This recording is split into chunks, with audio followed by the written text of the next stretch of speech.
வணக்கம். தந்தையின் பாட்காஸ்ட் செய்திகளை வாசிப்பது ஜெபஸ்டின். முதலில் தலைப்புச் செய்திகள். தஞ்சை, திருவாரூர், மயிலாடுதுறை, நாகை உள்ளிட்ட மாவட்டங்களில் இன்று கனமழை பெய்ய வாய்ப்பு. கடலூர், மயிலாடுதுறை, திருவாரூர், நாகை மாவட்டங்களுக்கு நாளை ஆரஞ்ச் அலர்ட் எச்சரிக்கை. அடுத்த மாதம் முதல் தமிழ்நாடு முழுவதும் சுற்றுப்பயணம் மேற்கொள்ள உள்ளதாக எடப்பாடி பழனிசாமி அறிவிப்பு. 2026 சட்டப்பேரவைத் தேர்தலில் அதிமுக கூட்டணி 200 இடங்களில் வெற்றி பெறும் என்றும் பொதுக்குழு கூட்டத்தில் பேச்சு. விடுதலை சிறுத்தைகள் கட்சியிலிருந்து தாம் விலகுவதாக ஆதவ் அர்ஜுனா அறிவிப்பு. ஆதவ் அர்ஜுனா கட்சியிலிருந்து வெளியேற வேண்டும் என்பது தங்களது நோக்கமல்ல என்று திருமாவளவன் கருத்து. புதுச்சேரி அரசு ஹோட்டல் விவகாரம் தொடர்பாக இயக்குநர் விக்னேஷ் சிவன் விளக்கம். விமான நிலையத்தில் தமது திரைப்படத்தின் படப்பிடிப்பு நடத்த அனுமதி கேட்க அமைச்சரை சந்தித்ததாக அறிக்கை. தபலா இசைக்கலைஞர் ஜாகிர் ஹுசேன் இறந்துவிட்டதாக வெளியான தகவலுக்கு உறவினர்கள் மறுப்பு. அமெரிக்காவில் உள்ள மருத்துவமனையில் தீவிர சிகிச்சை அளிக்கப்பட்டு வருவதாகவும் தகவல். 2 நாட்கள் விடுமுறைக்கு பின் இன்று மீண்டும் கூடுகிறது நாடாளுமன்றம். ஒரே நாடு ஒரே தேர்தல் மசோதாவை தொடக்க நிலையிலேயே தடுக்க எதிர்க்கட்சிகள் முடிவு.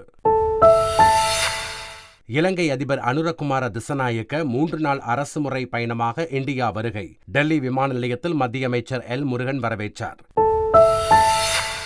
வெஸ்ட் இண்டீஸ் மகளிர் அணிக்கு எதிரான முதல் T20 கிரிக்கெட் போட்டி.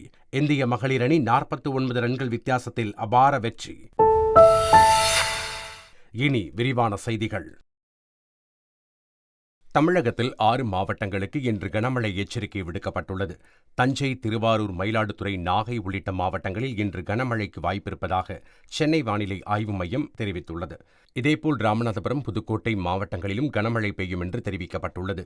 நாளை கடலூர், மயிலாடுதுறை, திருவாரூர், நாகை மாவட்டங்களுக்கு ஆரஞ்ச் அலர்ட் எச்சரிக்கை விடுத்துள்ள வானிலை ஆய்வு மையம் வரும் 18ஆம் தேதி விழுப்புரம், கடலூர் மாவட்டங்கள் மற்றும் புதுச்சேரிக்கு ஆரஞ்ச் அலர்ட் விடுத்துள்ளது.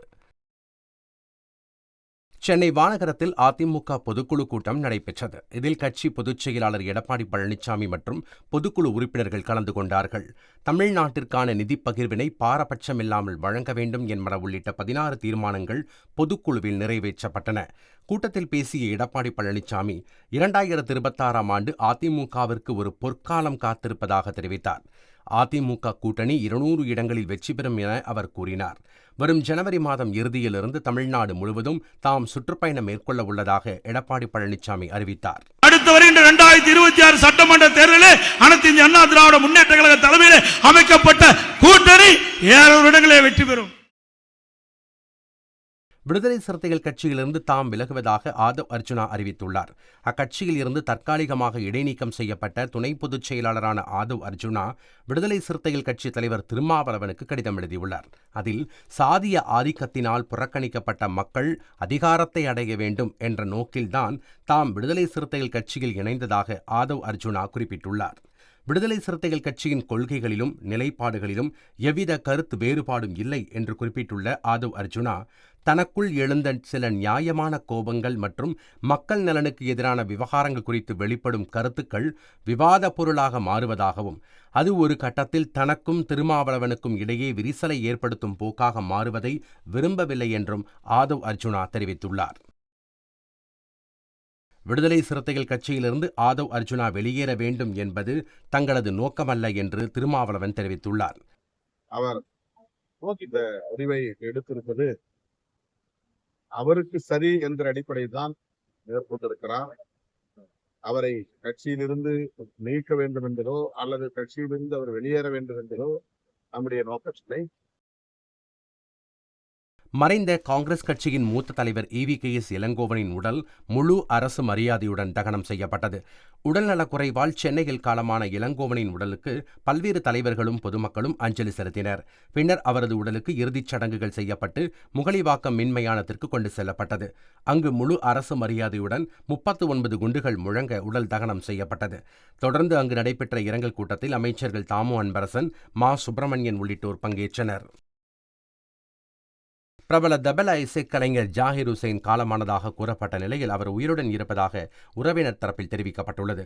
இதய பிரச்சினை தொடர்பாக அமெரிக்காவின் சான் பிரான்சிஸ்கோவில் உள்ள மருத்துவமனையில் கடந்த வாரம் அனுமதிக்கப்பட்ட ஜாகிர் ஹுசேன் சிகிச்சை பலனின்றி உயிரிழந்ததாக நேற்று இரவு தகவல்கள் வெளியாகின. இதனை மறுத்து ஜாகிர் ஹுசேன் உறவினர் அமீர் ஆலியா என்பவர் எக்ஸ் தளத்தில் பதிவிட்டுள்ளார். ஜாகிர் ஹுசைனுக்கு தீவிர சிகிச்சை அளிக்கப்பட்டு வருவதாக அவர் குறிப்பிட்டுள்ளார். இதனிடையே ஜாகிர் ஹுசைன் காலமானதாக மத்திய தகவல் மற்றும் ஒலிபரப்புத்துறை அமைச்சகத்தின் எக்ஸ் தள பதிவும் நீக்கப்பட்டது. ஜாகிர் ஹுசைன் குணமடைய பிரார்த்திப்பதாக அவரது ரசிகர்கள் தெரிவித்துள்ளனர். திருவள்ளூர் மாவட்டம் பொன்னேரியை அடுத்த ஆண்டார்மடம் கிராமத்தில் அமைந்துள்ள பழவேற்காடு செல்லும் சாலையானது ஆரணி ஆற்றில் ஏற்பட்ட வெள்ளப்பெருக்கினால் அடித்துச் செல்லப்பட்டது. தற்காலிக தீர்வாக அப்பகுதி மக்களுக்கு படகு சேவை ஏற்பாடு செய்யப்பட்டுள்ளது. இந்நிலையில் பாதிக்கப்பட்ட மக்களுக்கு பொன்னேரி காங்கிரஸ் எம்எல்ஏ துரை சந்திரசேகர் அரிசி உள்ளிட்ட நிவாரண உதவிகளை வழங்கினார். அப்போது எம்எல்ஏவை முற்றுகையிட்ட பெண்கள் தங்களது கிராமத்திற்கு மேம்பாலம் கட்டிக் கொடுத்து பேருந்து வசதி ஏற்படுத்தி தர வேண்டும் என முறையிட்டனர். புதுச்சேரி அரசு ஹோட்டல் விவகாரம் தொடர்பாக இயக்குநர் விக்னேஷ் சிவன் விளக்கம் அளித்துள்ளார். புதுச்சேரி கடற்கரை சாலையில் உள்ள அரசுக்கு சொந்தமான ஹோட்டலை தமக்கு விலைக்கு தருமாறு விக்னேஷ் சிவன் கேட்டதாக தகவல் வெளியாகியுள்ளது. இதுகுறித்து விளக்கம் அளித்துள்ள விக்னேஷ் சிவன், புதுச்சேரி விமான நிலையத்தில் தமது லவ் இன்சூரன்ஸ் கம்பெனி திரைப்படத்தின் படப்பிடிப்பு நடத்த அனுமதி கேட்பதற்காக மரியாதை நிமித்தமாக அமைச்சர் லட்சுமி நாராயணனை சந்தித்ததாக தெரிவித்துள்ளார். பின்னர் அங்குள்ள ஒரு உள்ளூர் மேலாளர் ஏதோ கேட்க அதை தாம் கேட்டதாக தவறுதலாக காரணமின்றி சித்தரிக்கப்பட்டுள்ளதாக விக்னேஷ் சிவன் தமது விளக்க அறிக்கையில் தெரிவித்துள்ளார். ஸ்ரீவில்லிபுத்தூர் ஆண்டாள் கோயிலில் நடைபெற்ற நிகழ்ச்சியில் இசையமைப்பாளர் இளையராஜா சிறப்பு விருந்தினராக கலந்து கொண்டார். மார்கழி மாதத்தை ஒட்டி கோவிலில் திவ்ய பாசுரம் இசை மற்றும் பரதநாட்டிய நிகழ்ச்சி நடைபெற்றது. இதில் கலந்து கொண்ட இளையராஜாவுக்கு இந்து சமய அறநிலையத்துறை சார்பில் வரவேற்பு அளிக்கப்பட்டது. பின்னர் ஆண்டாள், பெரிய பெருமாள் சன்னதிகளில் இளையராஜா சாமி தரிசனம் செய்தார். சென்னையில் இசை தெய்வீகமானது என்ற சங்கீத பக்தி ரத யாத்திரைக்கு அனுமதி மறுத்து போலீசார் சிறை பிடித்துள்ளதாக புகார் தெரிவிக்கப்பட்டுள்ளது.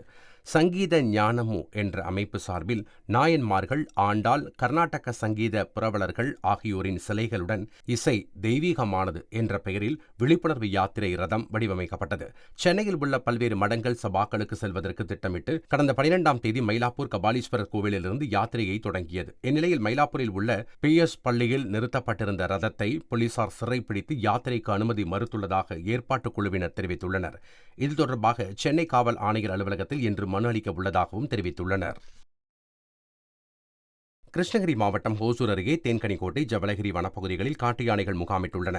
அவை மாடக்கல் ஊராட்சி, சூளகுண்டா பகுதி, தம்மாபுரம் மற்றும் தளி பகுதியில் உள்ள விவசாய நிலங்களில் புகுந்து நெல் உள்ளிட்ட பயிர்களை சேதப்படுத்தியுள்ளன. இதனால் பாதிக்கப்பட்ட விவசாயிகள் காட்டு யானைகளை கர்நாடக வனப்பகுதிக்கு விரட்ட வேண்டும் என்றும் பயிர் சேதத்திற்கு அரசு இழப்பீடு வழங்க வேண்டும் என்றும் கோரிக்கை விடுத்துள்ளனர். மாமல்லபுரத்தை அடுத்த வடநெம்மேலி பாம்பு பண்ணைக்கு நல்லப்பாம்பு, கண்ணாடி விரியன் பாம்புகளை பிடிக்க மத்திய வனத்துறை கடந்த மார்ச் மாதம் முதல் தடை விதித்திருந்தது. இதனால் பழங்குடி இருளர்கள் வாழ்வாதாரத்தை இழந்து தவித்து வந்தனர். இந்நிலையில் மத்திய வனத்துறை நிர்வாகம் 10 மாதங்களுக்கு பிறகு தடையை நீக்கி அனுமதி வழங்கியுள்ளது. இதையடுத்து தற்போது பழங்குடி இருளர் மக்கள் வடநெம்மேலி பாம்பு பண்ணைக்கு வழங்க புதர்கள், வயல்வெளிகளுக்கு சென்று நல்லப்பாம்பு, கண்ணாடி விரியன் பாம்புகளை பிடிக்கும் பணியில் ஈடுபட்டுள்ளனர். வேலூர் அருகே தாய், மகன் இருவரும் மர்மமான முறையில் உயிரிழந்த சம்பவம் குறித்து போலீசார் விசாரணை நடத்தி வருகின்றனர். அலமேலு மங்காபுரம் பகுதியைச் சேர்ந்தவர் நித்யஸ்ரீ தனது 3 வயது மகனுடன் மர்மமான முறையில் உயிரிழந்து கிடந்தார். தகவலறிந்து வந்த போலீசார் தாய் மற்றும் மகனின் உடல்களை மீட்டு அருகில் உள்ள அரசு மருத்துவமனைக்கு உடற்கூறாய்விற்காக அனுப்பி வைத்தனர். நித்யஸ்ரீயின் உறவினர்கள் அவரது கணவர் நந்தகுமாரை தாக்கிய நிலையில் நித்யஸ்ரீயின் உடலில் தூக்கு மாட்டியதற்கான தடயங்கள் இருந்ததாகவும் போலீசார் தெரிவித்துள்ளனர். தாயும் மகனும் கொலை செய்யப்பட்டனரா அல்லது தற்கொலையா என்ற கோணத்தில் போலீசார் விசாரணை நடத்தி வருகின்றனர். தருமபுரி மாவட்டம் பாலக்கோடு அருகே மாமனார் வீட்டை மருமகன் JCB மூலம் இடித்து தரைமட்டமாக்கிய சம்பவம் அதிர்ச்சியை ஏற்படுத்தியுள்ளது. பாலக்கோட்டைச் சேர்ந்த சக்திவேல், லட்சுமி தம்பதிக்கு இடையே குடும்ப பிரச்சினை இருந்த நிலையில் லட்சுமி தனது 2 குழந்தைகளுடன் தந்தை வீட்டிற்கு சென்றதாக கூறப்படுகிறது. இந்நிலையில் சொத்தில் பங்கு கேட்டு துன்புறுத்திய சக்திவேல் ஆத்திரத்தில் JCB கொண்டு மாமனார் வீட்டை இடித்து தரைமட்டமாக்கியதாகவும் கூறப்படுகிறது. சக்திவேல் மீது போலீசில் புகார் அளித்தும் முறையான நடவடிக்கை எடுக்கவில்லை என லட்சுமி குடும்பத்தார் வேதனை தெரிவித்துள்ளனர். குமரி மாவட்டம் கருங்கல் அருகே மத்திக்கோடு பகுதியில் ஒரு பெண் ஓட்டி வந்த கார் கட்டுப்பாட்டை இழந்து சாலையோரம் இருசக்கர வாகனத்துடன் நின்றிருந்தவர் மீது மோதி தலைக்குப்புற கவிழ்ந்தது. இந்த விபத்தில் சர்வேஸ்வரன் என்பவர் படுகாயமடைந்து ஆசாரிப்பள்ளம் அரசு மருத்துவமனையில் அனுமதிக்கப்பட்டு சிகிச்சை பெற்று வருகிறார். காரை ஓட்டி வந்த பெண் உயிர் தப்பினார். இந்த விபத்து குறித்து போலீசார் விசாரணை நடத்தி வரும் நிலையில் கார் கவிழ்ந்த CCTV காட்சி வெளியாகியுள்ளது. திண்டுக்கல் மாவட்டம் வேடச்சந்தூர் அருகே கூகுள் மேப் பார்த்து ஓட்டிச் சென்ற கார் அதிகாலை 5 மணி அளவில் சேற்றில் சிக்கிக் கொண்டது. இதனால் கைக்குழந்தையுடன் காரில் பயணம் செய்த பழனிசாமி மற்றும் கிருத்திகா மருத்துவ தம்பதியர் செய்வதறியாது தவித்தனர். தகவலறிந்து தீயணைப்புத் துறையினர் சம்பவ இடத்திற்கு விரைந்து சேற்றுக்குள் இறங்கி காரை தள்ளி மீட்டனர். இதனால் காரில் இருந்தவர்கள் நிம்மதியடைந்தனர். புதுக்கோட்டை மாவட்டம் மெய்வழி சாலையில் உள்ள பொன்னுரங்க தேவாலயத்தில் கார்த்திகை திருவிழா சிறப்பாக கொண்டாடப்பட்டது. மெய்வழி சபையின் சார்பில் 10,000 மண் அகல் விளக்குகளை விதவிதமான அலங்காரத்தில் ஏற்றி வழிபாடு நடைபெற்றது. பின்னர் மெய்வழி ஆண்டவருக்கு சிறப்பு ஆராதனைகள் நடைபெற்று பக்தர்களுக்கு பிரசாதங்கள் வழங்கப்பட்டன. மயிலாடுதுறை மாவட்டம் சேத்திர பாலபுரத்தில் உரி கட்டி சித்தரின் 118ஆம் ஆண்டு குரு பூஜை ஆராதனை நடைபெற்றது. இதில் கலந்து கொண்ட சாதுக்களிடம் குழந்தையில்லா தம்பதிகள் மடிப்பிச்சை ஏந்தி உணவு வாங்கி வினோத வழிபாடு நடத்தினர். திருப்பத்தூர் மாவட்டம் ஏலகிரி மலையை அடுத்த பள்ளக்கனியூர் பகுதியில் உள்ள தனியார் ஹோட்டலில் 70 அடி உயர கிறிஸ்துமஸ் மரம் அமைக்கப்பட்டுள்ளது. இதில் நடிகர் சந்தானம் சிறப்பு அழைப்பாளராக கலந்து கொண்டு கிறிஸ்துமஸ் மரத்தில் பொருத்தப்பட்டிருந்த வண்ண மின் விளக்குகளின் சுவிட்சை அழுத்தி மின் விளக்குகளை எரியவிட்டார். 70 அடி உயரம் கொண்ட கிறிஸ்துமஸ் மரம் மின் விளக்குகளால் ஜொலித்ததை ஏராளமானோர் கண்டு ரசித்தனர். நாடாளுமன்றத்தில் ஒரே நாடு ஒரே தேர்தல் மசோதா தாக்கல் செய்யப்படுவதை மத்திய அரசு தள்ளி வைத்துள்ளதாக தகவல் வெளியாகியுள்ளது. நாடாளுமன்ற குளிர்கால கூட்டத்தொடர் தொடங்கியதிலிருந்தே அதானி விவகாரம் உள்ளிட்டவை குறித்து அவையில் விவாதம் நடத்த வலியுறுத்தி எதிர்க்கட்சிகள் அமளியில் ஈடுபட்டன. இதனால் அவை நடவடிக்கைகள் பாதிக்கப்பட்டன. இந்நிலையில் 2 நாட்கள் விடுமுறைக்கு பின் இன்று மீண்டும் கூடுகிறது.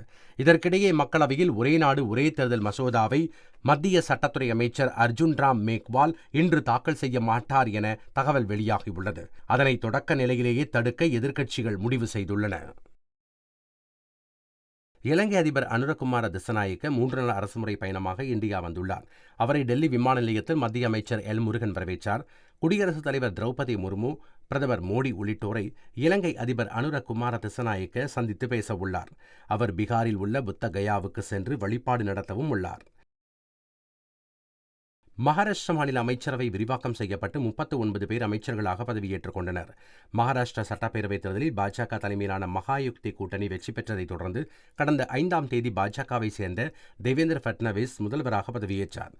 சிவசேனாவைச் சேர்ந்த ஏக்நாத் ஷிண்டே மற்றும் தேசியவாத காங்கிரஸைச் சேர்ந்த அஜித் பவார் துணை முதல்வர்களாக அதே நாளில் பதவியேற்றனர். இந்நிலையில் மகாராஷ்டிரா அமைச்சரவை விரிவாக்கம் செய்யப்பட்டுள்ளது. நாக்பூரில் நடைபெற்ற நிகழ்ச்சியில் பாஜகவை சேர்ந்த 19 பேர் அமைச்சர்களாக பதவியேற்றுக் கொண்டனர். ஏக்நாத் ஷிண்டேவின் சிவசேனா கட்சியைச் சேர்ந்த 11 பேரும் அஜித் பவாரின் தேசியவாத காங்கிரஸைச் சேர்ந்த 9 பேரும் அமைச்சர்களாக பதவியேற்றுக் கொண்டனர். அவர்களுக்கு ஆளுநர் CP ராதாகிருஷ்ணன் பதவி பிரமாணம் செய்து வைத்தார். இலங்கை தலைநகர் கொழும்பு அருகே காரில் சென்றவர் துப்பாக்கியால் சுடப்பட்டு உயிரிழந்தார். மீக்கொடை நாகஹவத்தை பகுதியைச் சேர்ந்த ஒருவர் தனது மனைவி மற்றும் மகளுடன் இரவில் காரில் சென்றபோது மர்ம நபர் துப்பாக்கியால் சுட்டதாக கூறப்படுகிறது. இதில் குண்டு காயமடைந்த அந்த நபர் மருத்துவமனைக்கு கொண்டு செல்லப்பட்ட போது உயிரிழந்து விட்டதாக போலீசார் தெரிவித்தனர். துப்பாக்கியால் சுட்ட நபரை போலீசார் தீவிரமாக தேடி வருகின்றனர். கிறிஸ்தவ முறைப்படி மீண்டும் நடிகை கீர்த்தி சுரேஷின் திருமணம் சர்ச்சில் நடைபெற்றுள்ளது.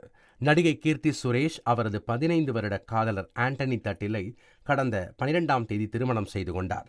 கோவாவில் இந்து முறைப்படி திருமணம் நடைபெற்றது. இதில் விஜய், த்ரிஷா உள்ளிட்ட நடிகர்கள் கலந்து கொண்டனர். இந்நிலையில் மணமகன் கிறிஸ்தவ மதத்தைச் சேர்ந்தவர் என்பதால் கிறிஸ்தவ முறைப்படியும் திருமணம் நடந்துள்ளது. திருமணத்தின் போது எடுக்கப்பட்ட புகைப்படங்களை நடிகை கீர்த்தி சுரேஷ் தனது சமூக வலைதள பக்கத்தில் பகிர்ந்துள்ளார். வெஸ்ட் இண்டீஸ் மகளிர் அணிக்கு எதிரான முதல் T20 போட்டியில் இந்திய மகளிர் அணி 49 ரன்கள் வித்தியாசத்தில் வெற்றி பெற்றது. நவி மும்பையில் நடைபெற்ற போட்டியில் முதலில் பேட்டிங் செய்த இந்திய மகளிர் அணி 4 விக்கெட் இழப்பிற்கு 195 ரன்கள் குவித்தது.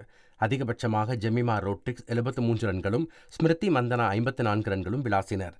தொடர்ந்து பேட் செய்த வெஸ்ட் இண்டீஸ் மகளிர் அணி 146 ரன்கள் மட்டுமே எடுத்து தோல்வியடைந்தது. இதன் மூலம் 3 போட்டிகள் கொண்ட T20 தொடரில் 1-0 என்ற கணக்கில் இந்திய மகளிர் அணி முன்னிலை பெற்றுள்ளது. மீண்டும் தலைப்புச் செய்திகள். தஞ்சை, திருவாரூர், மயிலாடுதுறை, நாகை உள்ளிட்ட மாவட்டங்களில் இன்று கனமழை பெய்ய வாய்ப்பு. கடலூர், மயிலாடுதுறை, திருவாரூர், நாகை மாவட்டங்களுக்கு நாளை ஆரஞ்ச் அலர்ட் எச்சரிக்கை. அடுத்த மாதம் முதல் தமிழ்நாடு முழுவதும் சுற்றுப்பயணம் மேற்கொள்ள உள்ளதாக எடப்பாடி பழனிசாமி அறிவிப்பு. 2026 சட்டப்பேரவைத் தேர்தலில் அதிமுக கூட்டணி 200 இடங்களில் வெற்றி பெறும் என்றும் பொதுக்குழு கூட்டத்தில் பேச்சு. விடுதலை சிறுத்தைகள் கட்சியிலிருந்து தாம் விலகுவதாக ஆதவ் அர்ஜுனா அறிவிப்பு. ஆதவ் அர்ஜுனா கட்சியிலிருந்து வெளியேற வேண்டும் என்பது தங்களது நோக்கமல்ல என்று திருமாவளவன் கருத்து. புதுச்சேரி அரசு ஹோட்டல் விவகாரம் தொடர்பாக இயக்குநர் விக்னேஷ் சிவன் விளக்கம். விமான நிலையத்தில் தமது திரைப்படத்தின் படப்பிடிப்பு நடத்த அனுமதி கேட்க அமைச்சரை சந்தித்ததாக அறிக்கை. தபலா இசைக்கலைஞர் ஜாகிர் ஹுசேன் இறந்துவிட்டதாக வெளியான தகவலுக்கு உறவினர்கள் மறுப்பு. அமெரிக்காவில் உள்ள மருத்துவமனையில் தீவிர சிகிச்சை அளிக்கப்பட்டு வருவதாகவும் தகவல். 2 நாட்கள் விடுமுறைக்கு பின் இன்று மீண்டும் கூடுகிறது நாடாளுமன்றம். ஒரே நாடு ஒரே தேர்தல் மசோதாவை தொடக்க நிலையிலேயே தடுக்க எதிர்க்கட்சிகள் முடிவு. இலங்கை அதிபர் அனுரகுமார திசநாயக்க 3 நாள் அரசுமுறை பயணமாக இந்தியா வருகை. டெல்லி விமான நிலையத்தில் மத்திய அமைச்சர் எல் முருகன் வரவேற்றார். வெஸ்ட் இண்டீஸ் மகளிர் அணிக்கு எதிரான முதல் T20 கிரிக்கெட் போட்டி. இந்திய மகளிர் அணி 49 ரன்கள் வித்தியாசத்தில் அபார வெற்றி. இத்துடன் தந்தையின் பாட்காஸ்ட் செய்திகள் நிறைவடைந்தன. வணக்கம்.